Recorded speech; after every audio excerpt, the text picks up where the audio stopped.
A bell rings only when I'm alone. You can feel the silence in this house. It's a physical thing. It has weight. It fills every cavernous room of the Blackwood estate, pressing in, always reminding you it's there. My great aunt left me everything. The dust, the memories, and this crushing, oppressive quiet. I've been here 3 weeks. The silence is my only companion. I'm making tea, and the scrape of the kettle on the stove is like a gunshot in the stillness. The hiss of the gas igniting is a roar. I carry my mug to the library, the floorboards groaning under me, announcing every move to the empty halls. I sink into a worn leather armchair, a heavy book in my lap. Outside, a thick fog swallows the world, pressing right up against the windows. There's nothing but me, the book, and the house. And then I hear it. A single resonant chime, clear as, well, a bell. It hangs in the air for a moment, pure and perfect, before dissolving back into the quiet it just shattered. I put my book down. My heart is a frantic drum against my ribs. I check my phone. No notifications, no alarms, nothing. I walk to the window and peer into the dense, white mist. There's no church for miles, no neighbors, no clock tower, just the ancient, tangled woods that surround this place like a cage. I shake my head. It was the wind, an old house settling. It has to be. I take a sip of tea, and the silence returns, heavier this time, wearing a new and unnerving smirk. Section 1. The rule is established. A week goes by. The sound doesn't come back. I start to get used to the quiet again. It loses its edge. I convince myself it was just a trick of the mind, some sonic hallucination brought on by the sudden, profound isolation. This place is a world away from the city, from the constant hum of life I knew. My sister, Clara, calls. Her voice through the phone is a lifeline, a tether to a reality that's starting to feel slippery. You okay out there, Arthur? You sound distant. I force a laugh. Just enjoying the peace and quiet. It's a lot to get used to. The Blackwood peace is a special kind of quiet, she says.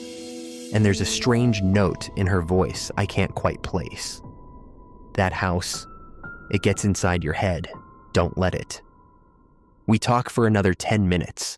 Bills, selling the estate, nothing, everything. It's normal, grounding. When we hang up, I feel a pang of loss. The connection is severed. The silence that floods back in is immediate, absolute. And then it comes. Bong, louder this time, closer. It seems to vibrate in my teeth, a physical feeling that makes the hair on my arms stand up. That's not the wind. It's not the house. It's real. This time, I run. I tear through the house, throwing open doors, my footsteps echoing in the vast emptiness. The dusty ballroom, the grand dining hall with its ghost-shrouded furniture, the maze of guest rooms, each one colder and quieter than the last. I find nothing, no bell, no speaker, no source. It came from everywhere and nowhere, and a terrifying thought starts to form. A single, horrifying variable in an impossible equation. It only rings when I'm alone. Section 2. Rising action / investigation. That thought becomes an obsession, a hypothesis I have to test. My life in this house shrinks, reorganizing itself completely around this phantom bell. It's not about settling an estate anymore. It's a scientific inquiry into my own sanity. I start a log in a simple notebook, a madman's journal. Day 28. Spoke to Clara. Bell rang immediately after call ended. Duration, 4 seconds. Origin, indeterminate. I try to break the rule. I blast music from a portable speaker, filling the library with a wall of sound. For hours, there's only music. The moment I turn it off, plunging the room back into quiet. Bong. It's waiting. It knows. Day 30. Music experiment failed. Sound doesn't mask it. It waits for silence. It waits for me to be alone. I try a new variable. I call a random customer service line, put the phone on speaker, and leave it on the kitchen counter. I go into the living room. Technically, I'm not alone. Another human voice is in the house. I wait. The silence stretches. My nerves are shot. I'm listening so hard the quiet itself starts to whine at the edge of my hearing. But the bell doesn't ring. For a second, relief washes over me. A loophole. Then the automated voice says, "Are you still there?" I don't answer. If there is no response, this call will be disconnected. The seconds tick by. I hold my breath. "Thank you for calling. Goodbye." The click of the line disconnecting is a starter pistol. Bong. So it's not about another person being present. It's about me. My awareness of being alone. The solitude is the key that turns the lock. My investigation turns from me to the house itself. The Blackwoods were a strange, reclusive family. The library is filled with their history. Rotting, leather-bound books, stacks of letters tied with faded ribbon. I find the journal of my great-great-grandfather, Alistair Blackwood. His handwriting is a frantic, spidery crawl. He writes of the fog, the oppressive quiet, and a solitary toll that followed him through the halls. He called it the summoner's bell, believing it was a call from something in the woods, a presence that fed on loneliness. He writes about the mirrors, how he felt something watching him from their silvered depths. The next day, I see a long, jagged crack running down the main hall mirror, right through my own reflection. I stop looking in them. Section 3, Ambiguity, Climax. Day 42. Storm, power's out, phone's dead. My handwriting in the journal is barely legible. My hand is shaking too much. The fog outside has been replaced by a torrential, violent downpour. The house is plunged into a darkness that feels ancient, absolute. My isolation is no longer a choice, it's a fact. And the ringing starts. It's not one chime anymore. It's a slow, steady tolling. Bong. 10 seconds of silence. Bong. 10 seconds of silence.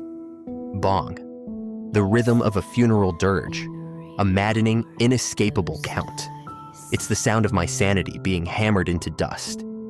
I cover my ears, but the sound isn't just in the air. It's in my bones, a resonant frequency that feels like it's shaking my soul. It's a physical assault. The house groans, the wind shrieks, but the bell just cuts through it all, patient and powerful. Hours pass, or maybe minutes. Time has lost its meaning, measured only by the agonizing space between each chime.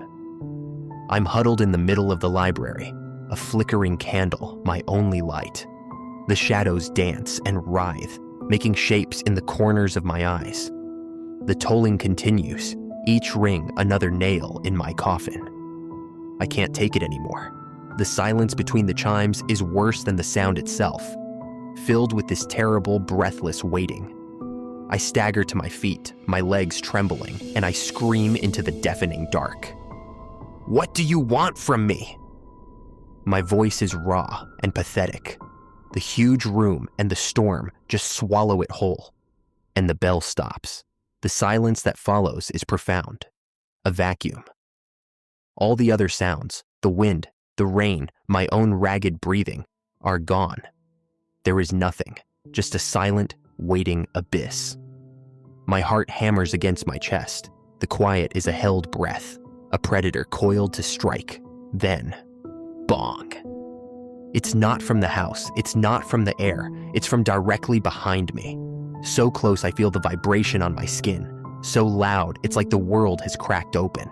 It's an impact, a physical blow of sound that throws me to my knees.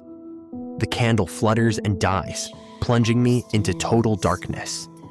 The echo fades, leaving a ringing in my own ears that slowly subsides, replaced by that crushing absolute silence. I'm on the floor, trembling, staring into a darkness so complete it feels solid. The storm is gone. The house is still. The waiting is over. It's here. Whatever it is. My voice is a ghost of a whisper, a sound that doesn't dare disturb the new quiet. Oh, it was never a summons. It wasn't calling me to something. It was an announcement, an arrival. The tolling wasn't a question, it was a countdown. I slowly, deliberately get to my feet. The fear is still there, a cold knot in my gut, but it's joined by something else now. A strange, terrifying acceptance. The mystery is solved. The experiment is over. I'm not just a resident of this house anymore. I'm part of it, part of its silence. I turn to face the suffocating darkness where the sound came from. I can't see anything, but I can feel it. A presence defined by the total absence of sound.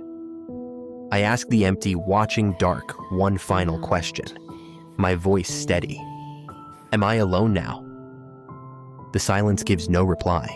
It simply is. For a long, long time. And just before the end, from a deep, dark corner of the room, comes one last, impossibly faint, impossibly clear chime. A final, chilling answer.